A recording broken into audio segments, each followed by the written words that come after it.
Sa Bacolod City, minor de edad patay matapos din gamit nga panagang sang lalaki yagin parakan sa tiro sa Barangay Banago. Yaring balita nga itong gintutukan. Sa sininga CCTV footage ng kuha sa Purok Langis, Barangay Banago, Bacolod City, pasado launa sang agahon June 11. Mabatian ang asod nga lupok sang pusil, gikan sa computer shop. Sang naguntat na ang linupok, nasapuan nga dugoon ng 15 anyos sa CLS JR nga may pila sa tiyan. Gindalagan pa ni sa ospital apang ginbawian man kabuhi. Sunod sa mga saksi, may nagpundo nga auto, kagin para kantiro si alias Alvin nga ginaaligar drug personality kagawatan nga pangayaw sa lugar. Apang ang minor de edad ang napuruhan. Pagdiro ya, ato si Alvin nagdalagan pasulod, nagsunod ang bata sa iya dalagan. Ang bata, gilpi, ginuyatan sa kamot, kaginbutong ang amo ang ginsagang sang paglupok, 5 kalupok ang lupok.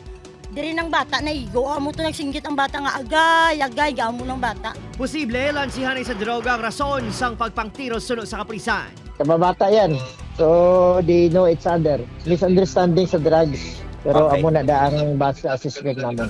Ang biktima, grade 9 na kuntani sa pagsugod sa klase sa Lunes. Yung bayaan mo sa din sang Alvin mo. Si Alvin na lagyan mo to dayon yung pagtapos sigo ya. Wala gani namo gani agsasala-sala gani ya. Sino bala ang dapat manabat? Sino manabat, sino sulokton, di ba? Amo lang nang ginapangayon namon. Ang bata, wala na inusinti na ang bata. Padayon pa ginabulong sa ospital si Alvin nga nakaagom sang pila sa kamot.